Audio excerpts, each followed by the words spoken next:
parts that I'm a little bit trying to get my head wrapped around. Guy's walking out, gets a gun shoved in his face, gets attacked, tries to be bound with zip ties, and then he just kind of, fine, I'll go with you. It seems like we're glossing over something that's not making a lot of sense to me. No, I mean, there was a hell of a scuffle. I would say the scuffle probably lasted like half hour, if not longer. And I think he was just getting tired of it. Okay. Earlier down at the stream, he told us that he reached behind him when he was sitting on that ledge to give her his wallet. Yeah, that's when he got the wallet. Yeah, Bobby, come on. Dude, you just told us he gave the wallet to her twice. Your wallet, your version of this story has changed 6 times just since you've been here. Okay? Yeah. They told her, she told him to give me. Bobby, you were here when this started, weren't you? Yeah, you were. No, I was there. You were down here. Okay? There's just no doubt about that. Yeah, I come down after I seen her heading. Yeah, I was here. You would not send your woman out to fight with a full-grown man by herself to try and rob him. I don't think that anybody would stand in the window and watch from 100-ish yards away while their woman went out to rob and sounds like deliberately kill a man. In the spring of 2019, a well-liked and respected truck driver from a small town in West Virginia suddenly went missing.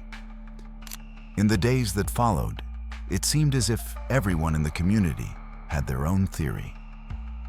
Rumors, speculation, and accusations spread like wildfire. The investigation soon found itself tangled in a maze of strange clues, finger-pointing, and colorful local personalities. Today's case takes us to a tiny town of just over 200 residents, a setting that helps explain how this investigation unfolded. With no clear murder scene or weapon, limited physical evidence, and unreliable witnesses, there were only a few ways this case could ever be solved. When the truth finally came to light, it was far more horrific than anyone could have imagined. Kingwood, West Virginia, is a small community nestled within the Allegheny Mountains, overlooking the Cheat River Valley. The town spans a large rural area with fewer than 1,000 families calling it home. Just south of Kingwood lies the even smaller community of Tunnelton, with a population of just over 200 people. Perhaps not surprisingly, Kingwood is the kind of place where families have lived for generations, where neighbors all know each other, and where gossip and rumors travel fast. At about 7:45 a.m. on Wednesday, May 29, 2019, a local resident placed a call to the Preston County Sheriff's Office to report suspected drug activity along Shower Bath Road. There was a maroon pickup truck parked near the spot where the road first widens past Route 26. That stretch of road runs alongside the Cheat River. Later that morning, Deputy Childers arrived at the scene, pulled up behind the truck, and began his inspection.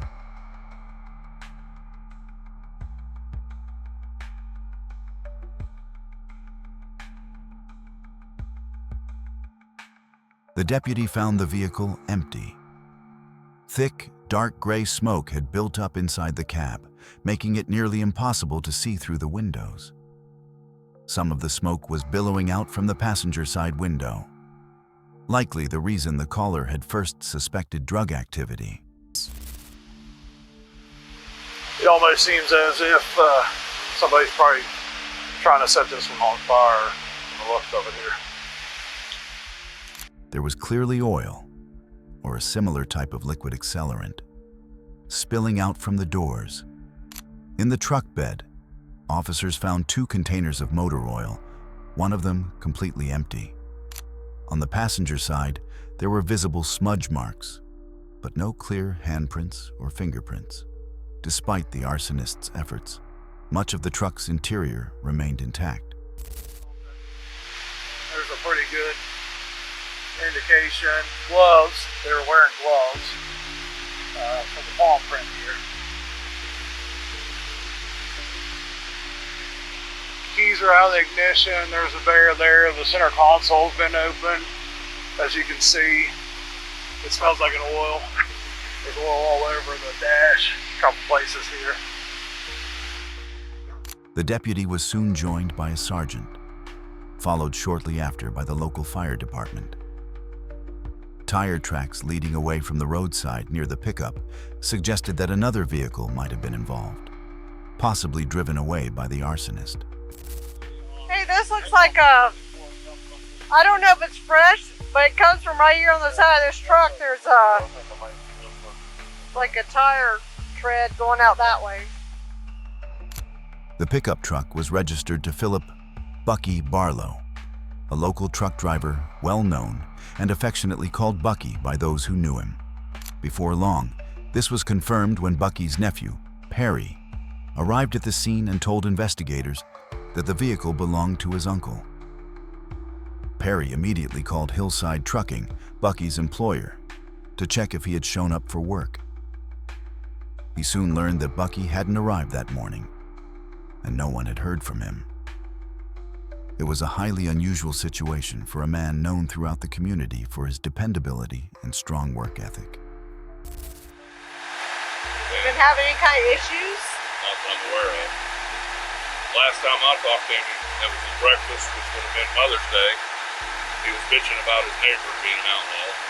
Other than that, everything was good. Is he married? Yeah, Paul said he never called or showed up, and he said that's highly unusual. He got anybody he lives with? Kids? Nobody? His fiance, girlfriend, whatever you want to call her, lives in Indiana. And where? Indiana. Indiana. See, his plan is to retire in September and move to Indiana. Philip Bucky Barlow was just weeks away from a well-deserved retirement. He and his longtime partner of more than 17 years, Mary Butler, had been preparing for their upcoming move out of state. Mary had already relocated to Indiana ahead of him to set up their new home. The circumstances surrounding Bucky's abandoned truck were deeply suspicious.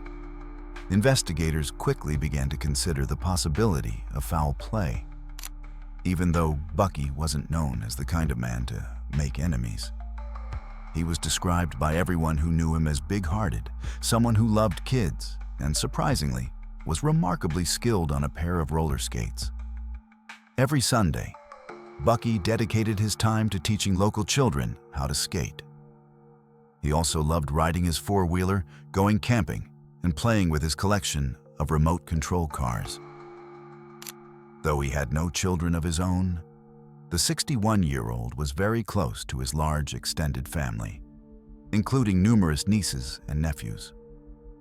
Bucky was one of 9 children, though he had already suffered the loss of 2 siblings. Several of his brothers and sisters still lived nearby in Preston County, along with their spouses and children. None of his family members had heard from him since he left home for work the night before his truck was discovered. Mary had spoken with Bucky just before midnight as he was getting ready to leave. He was known to be one of the first drivers to report in, usually around 12:15 a.m. But that night, Bucky never arrived. A missing persons investigation was soon launched by the Preston County Sheriff's Office, led by Captain Travis Tichenell. Officers began their inquiry by speaking with Bucky's co-workers at Hillside Trucking. What's your thoughts about all this? What's your thoughts about all this? I don't know. It was normally Bucky's the type of person, and you have to forgive me, but if the man's gonna make a bell move, he tells everybody. I mean, everybody knows anything and everything about him. And normally, you can say in clockwork, he normally shows up between 12:15 to around 12:45. He's here. I noticed he wasn't here last night, and I went over and asked him if he was coming out later with the rest of the drivers. We didn't know. He wasn't scheduled off or anything. We didn't know why he didn't show up or not. Any enemies that he had that you know of? Someone he didn't like? The only person that we knew was that his neighbors. You always heard him talk about fighting with his neighbors. Who's that? I don't know what his name was. You don't know his name? It's our daytime mechanic. It's his nephew. but I don't know what his name is. As the search began, Mary traveled from Illinois back to the home she shared with Bucky on No. 4 Road, just south of Kingwood, in the even smaller town of Tunnelton. Deputies, with help from community volunteers, searched the area where Bucky's truck had been found, looking for any sign of a trail leading toward the river or any piece of evidence that could point them to his whereabouts. Family members and friends walked along the riverbank, wherever the rugged terrain would allow, hoping to spot something, anything, that might explain what had happened to Bucky. My brother said he seen something floating in the river this morning, and he's got a bunch of the raptors out looking at the river right now. Okay. But we was thinking the same thing you're thinking. If the truck burned up on this road, if anybody went in this water, I mean, they would fill up at the bottom.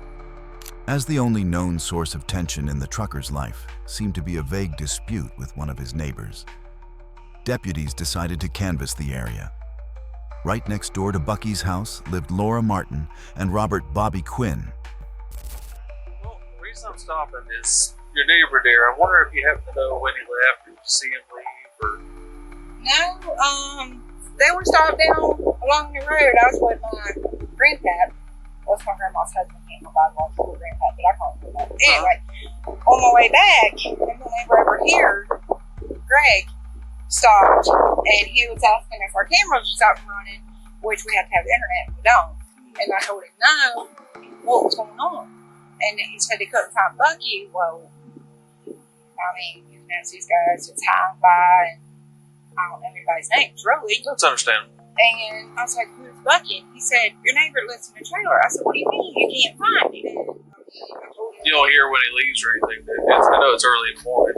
And there, got the sand turned on high and washer and dryer running. You can't. Yeah, I understand. Laura explained that they had gone to bed early the night before. With appliances running inside the house, such as their washer and dryer, they couldn't hear anything happening outside. Unfortunately, the couple offered little help to investigators. Laura and Bobby Quinn weren't the only neighbors in the immediate area. Bucky's property also bordered land owned by a man named Craig Maloud. The more neighbors police spoke with, the more they heard the same rumors and allegations that Craig Maloud and his friend Chris Thorne might be responsible for Bucky's disappearance. Craig Maxwell's wife said he had a falling out with Chris Thorne the night before, last night. And well, I'm reaching out to you. Just to want to look. I have a feeling here. Listen, McLeod and listen. I'm reaching out to you. Like I said, you've always given me good information, whether you're in the right or whether you're in the wrong. Right. I don't think that you have any involvement with it. Right. I don't. No, I don't. But I figured of all people to talk to, you'd be a good one to reach out to. Believe me, I'm trying to figure that shit out myself. What's your guts telling you? Chris Thorne and McLeod has to. Why? Be. Because they're always together. They're always running together, and I think McLeod's the fall guy for Chris. You think what? He's the fall guy. What do you mean the for fall Chris? guy? Whenever shit hits the fan for him, you know, he's going to use McLeod as the fall guy. So you think, who do you think had the problem with the man? Who? McLeod. You think McLeod had the problem? Yeah. And what do you think would happen from there? I know he was going to take a golf club to him. Local gossip eventually led police to a woman named Rebecca, who was Craig's ex-girlfriend. Investigators considered that their breakup might have been the source of the conflict between Craig and Bucky. You said you got a message from your sister? Yeah. Who's your sister? Elizabeth McLeod. How is she a McLeod? She's married to Craig's nephew, Keith. Well, the message she sent me was one she forwarded that Craig had sent her. I used to date Craig, and I guess where Bucky lives is like a neighbor to where me and Craig used to stay. Craig was setting my stuff up in Bucky's property. Say what? He was setting my stuff up on the Bucky's property. What do you mean? Well, me and him broke up, and he put your stuff on Bucky's property? Yeah. He told me to come get it. Well, Bucky thought it was trash he was setting up there. So Bucky came out and was asking him to move and stuff. And Craig apparently, in the message my sister forwarded to me, Craig was saying that he was going to go beat Bucky with the golf club for touching my stuff. And I didn't When know. was this? My sister just forwarded the message to me today, but it would have been the day before Bucky went missing that Craig and him got into an argument, and he was supposed to beat him with the golf club or whatever. He chased him with the golf club or however it was. That's all that you know. Yeah, I never even met Bucky before. And then I heard where he was missing, and then my sister told me that, and I'm like, kind of seemed weird that Craig said he was gonna chase him with the golf club or hit him with the golf club, and then he's missing. As the rumors spread, additional details began to emerge. Some people claimed that Bucky had been killed near a location known locally as the Caves across from River Road. His killers were described as meth users, and some speculated that they had dumped him in the river. Others reported an even more gruesome story. Someone known as Turtle was allegedly contacted by Chris the day after Bucky went missing. He reportedly wanted to borrow a grinder. Those who heard this story feared the worst. That Bucky's body had been dismembered and buried in separate locations across the county.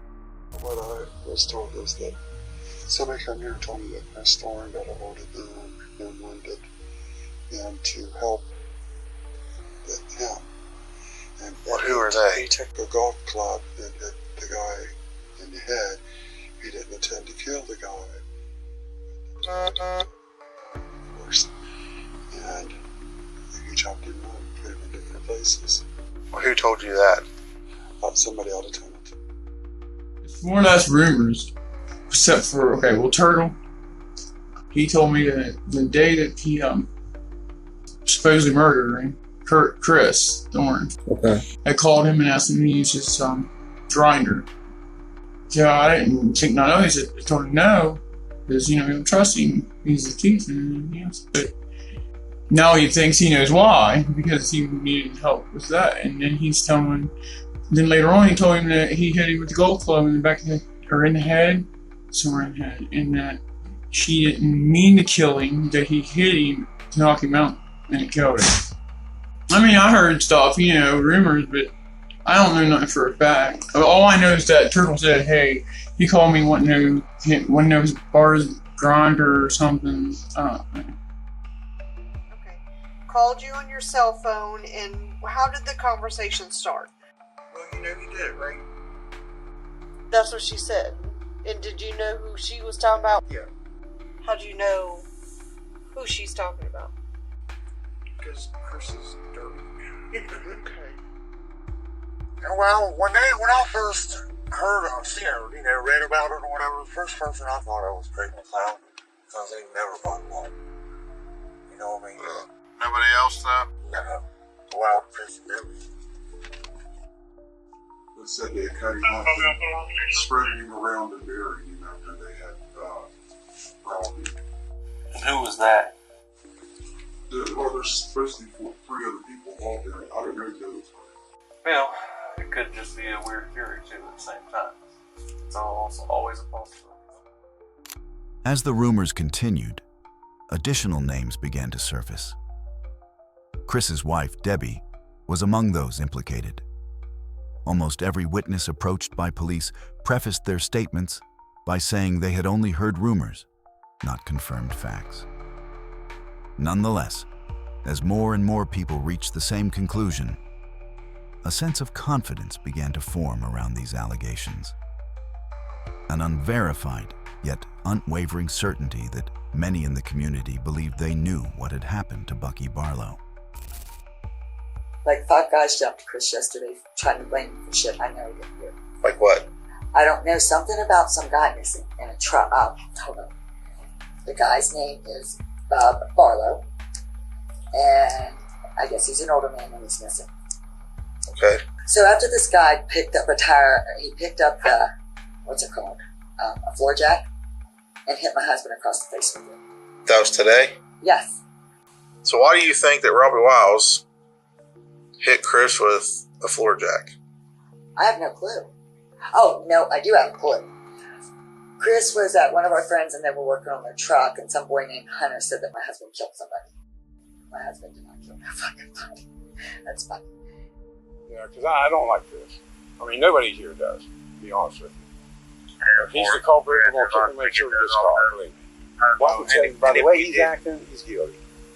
So, we're about to go find out here in a little bit. If I can send you your way, I will. I'll call you. Is there any way you can record it? Yeah. Do you have a recorder? I got a cell phone.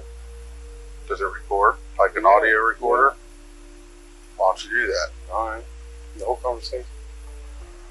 I just sit record when I get there. All right. You know what I mean? Yeah. Would it not look odd if you get your phone out and then hit record, put in your pocket, and say, so tell me about killing Bucky here. If you kill Bucky, you might be thinking he's a badass. You know what I mean? Tell me your guy, because you've never I'm Chris not worried. I I think he's guilty. Honest to God. I don't know how or why, but... You see Chris Thorne as a badass, though? No, I see him as a stupid punk-ass killer. Ronnie Ryer had offered to split the reward money for locating Bucky with Chris Thorne, if Chris would just admit what he had done and reveal where Bucky was. But Chris denied any knowledge of or involvement in Bucky's disappearance. He told Ronnie that he had no idea where Bucky Barlow could be. Then, just after 9 a.m. on June 8th, a little over a week after Bucky went missing, the Preston County Sheriff's Office received a call from a small group of hunters. They had spotted what they believed to be a body floating face down in the river. Pat Zukowski reported that he and his grandson, Braden, had seen the body lying in the creek bed, roughly 80 yards downstream from the bridge. They went to the nearest home and alerted the homeowner, who then contacted authorities. Like at Barlow, at Bucky. He's the one that's missing, so that's kind of where we were heading. That's why everybody's just all going to converge at one time, and we'll look at it one time. If you guys don't mind, you guys have IDs handy so I can make sure everybody that's witness can Come back to my house and get it. Well, I pretty well know who you are. Deputies made their way down to the river. The body was shirtless, with jeans around the ankles and boots still on. Unfortunately, it was too decomposed to allow for immediate on-site identification. Pat reported that he had known Bucky Barlow for years, and the body matched his build. Then, a shirt lodged beneath a fallen log near the recovery site was pulled from the water. The blue and white striped shirt bore 2 chest patches, one reading Hillside Trucking, the other Philip. With that, authorities confirmed they had found Philip Bucky Barlow.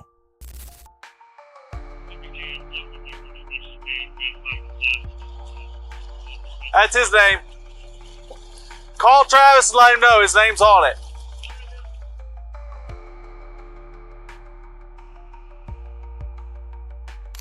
The cause of death was a deep laceration to the neck.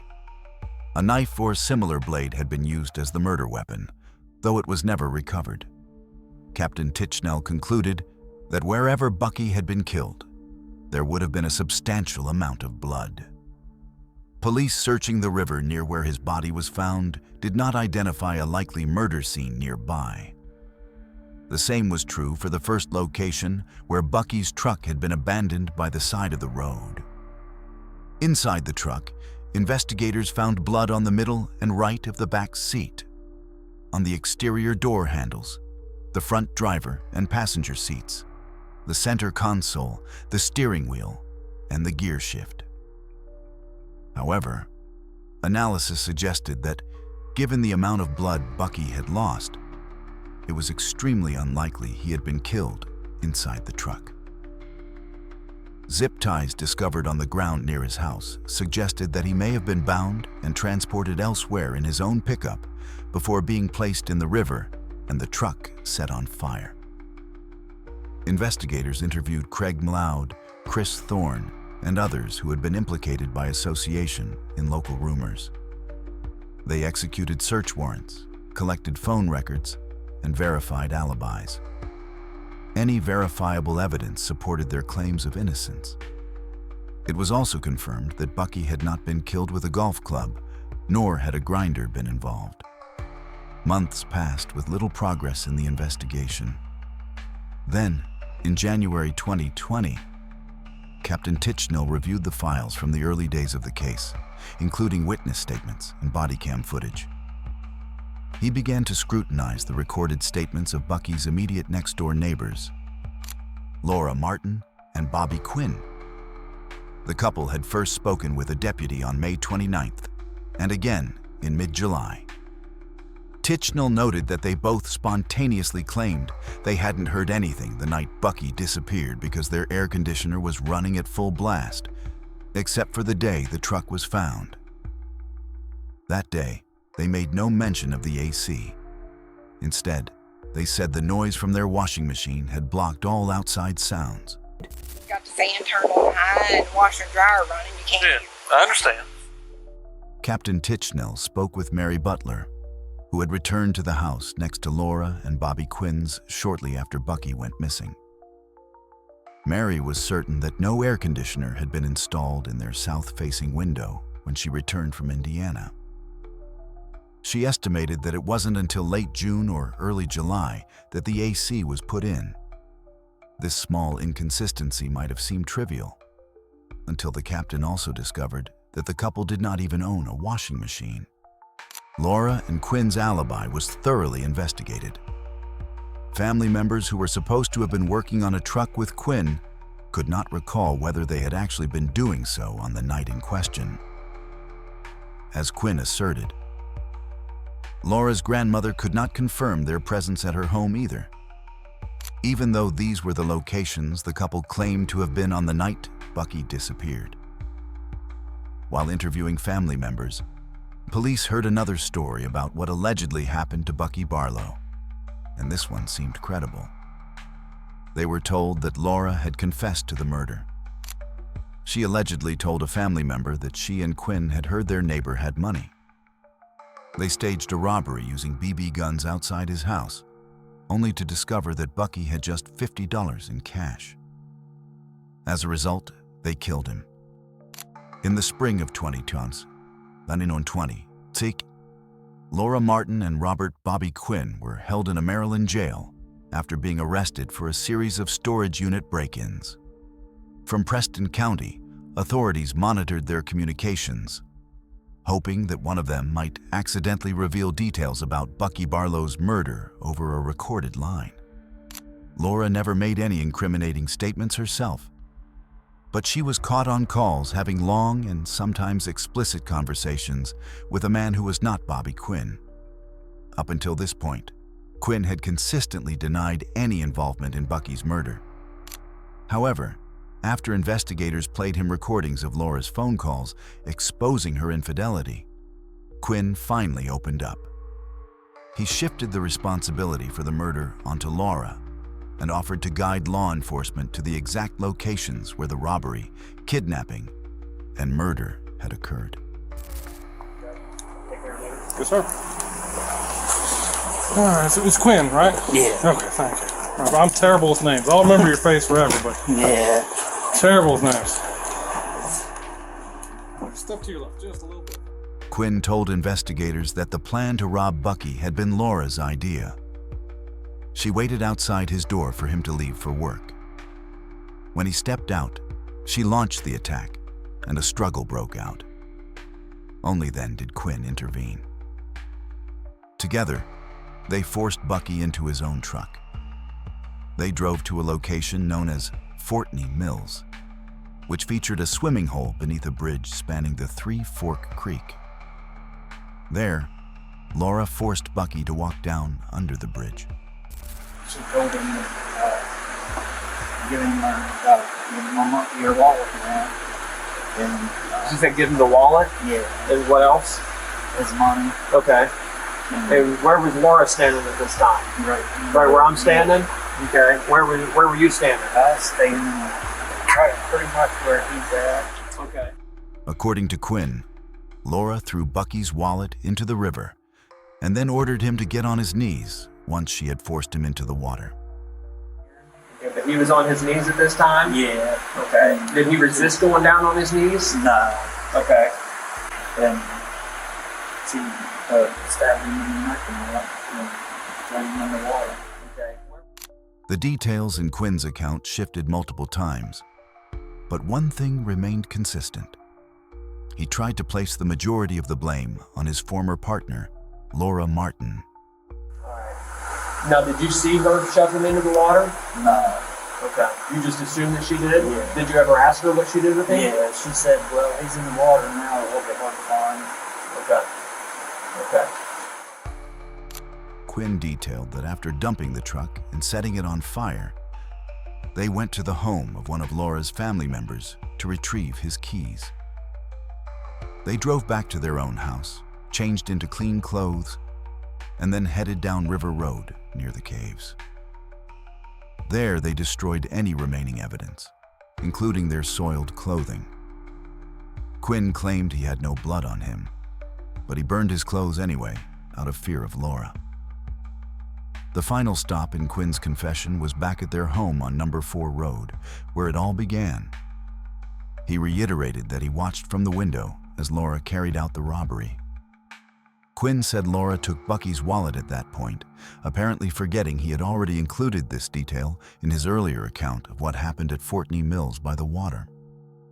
Earlier down at the stream, he told us that he reached behind him when he was sitting on that ledge to give her his wallet. Yeah, that's when he got the there. wallet. Yeah, Bobby, come on. Dude, you just told us he gave the wallet to her twice. Your wallet, your version of this story has changed 6 times just since we've been here. Okay? Yeah. They told her, she told him to give me. Bobby, you were here when this started, right? Yeah, you were. You were. No, I was over at my house. You were down here. Okay? There's just no doubt about that. Yeah, I come down after I seen her heading. Yeah, I was here. You would not send your woman out to fight with a full-grown man by herself to try and rob him. I don't think that anybody would stand in the window and watch from 100-ish yards away while their woman went out to rob and, sounds like, deliberately kill a man. Laura Martin also agreed to share her side of the story with Captain Titchell. She had no idea that Bobby Quinn had already decided to talk, and therefore did not know he had placed almost all the blame for the murder on her. Still, she was under immense pressure to come clean. A family member had recounted her alleged confession, and an ex-cellmate had similarly told law enforcement that Laura had admitted to the crime. The cellmate provided chilling details, describing how Bucky's throat had been cut. She quoted Laura saying that after he tried to speak, he made a gurgling sound, and that she would like to hear it again. Laura reportedly called it the coolest thing she had ever heard. Even after killing him, with Bucky's blood still on her hands, Laura and Quinn ate the sandwiches he had packed for work that day. Captain Titchell found the cellmate's account credible, noting that the level of detail, including the nature of Bucky's injuries, was information that only someone directly involved could have known. Is Bobby even cooperating with you guys? I don't know, ma'am. I was asked to kind of stay out late after my shift to ride around with you guys. That's about it. Do you know if he's taking me down there? Down to the bridge? Laura said that the two of them ambushed Bucky in the dark, armed with BB guns they hoped would pass for real firearms. Bucky immediately fought back, landing blows even after they forced him into his truck. They tried to bind his hands with zip ties, but he broke free. Both wore masks covering most of their faces and gloves purchased from Walmart. Despite their disguises, once inside the truck, Bucky reportedly declared that he knew exactly who they were. Kind of one of the parts that I'm a little bit trying to get my head wrapped around. Guy's walking out, gets a gun shoved in his face, gets attacked, tries to be bound with zip ties, and then he just kind of, fine, I'll go with you. It seems like we're glossing over something that's not making a lot of sense to me. No, I mean, there was a hell of a scuffle. I would say the scuffle probably lasted like half hour, if not longer. And I think he was just getting tired of it. Okay. At Fortney Mills, Laura said that Bucky fought with Quinn before he was killed. Quinn had used a box cutter, which they later lost, likely dropping it into the river during the struggle or while forcing Bucky into the water. Laura claims she tried to save him in those final moments, but her efforts were unsuccessful. But then I was down on my knees and I was rocking back and forth because I was freaking out. Like, I wanted to stop because it didn't even happen like this. Okay. And then he was like, "Are you going to help me or what?" And I was sitting there rocking, holding my head like this. Do you think Bucky was dead at that point already? Was he still moving at all? No. No, okay. No, he was really white. Okay. I'm kind of having trouble getting my mind wrapped around something that you said a few times that Bucky put up a hell of a fight. Yeah. He Got went him, in his I think your house. words where he got his licks in. Yeah. But then he gets down here with a gun to his head up at the vehicle, comes down here and then just submits to get on his knees. You've got to know that he's going to be They murdered. scuffled. Okay. They fought back and forth. Bobby's gun got knocked away from him. And then Bobby pulled out the box cutter and said, "No matter how much you fucking fight, you're gonna die." Okay. And I froze. I was like, "What the fuck do you mean?" And Bobby started freaking out. He's like, "He knows who we are. He knows who we are." What was Bucky saying at that time? He was like, "I won't say nothing. I won't say nothing. I want to go to work." And I was just like, "Let him go to work. If he says something, it's a burglary or a robbery charge. It's not a death charge." Despite their claims of regret and attempts to shift blame, Laura Martin and Robert Quinn were each sentenced to life plus 180 years, in prison for robbery, kidnapping, and murder. They had entered plea agreements for first-degree murder and first-degree robbery, with the understanding that they could apply for parole after 15 years on the murder charge. However, the judge imposed 180 years for the robbery to run consecutively with the life sentence, effectively nullifying the parole provision. The couple insisted the robbery was out of necessity. They needed cash to prevent their electricity from being cut off. At sentencing, Bucky's siblings told the court that his lifelong dream had been to retire, a goal his killers had brutally stolen from him. Thank you for watching. If you found this case as disturbing and thought-provoking as we did, don't forget to subscribe to the channel, leave a comment below with your thoughts, and hit the like button to support the series. We'll see you in the next episode, where another real-life mystery unfolds.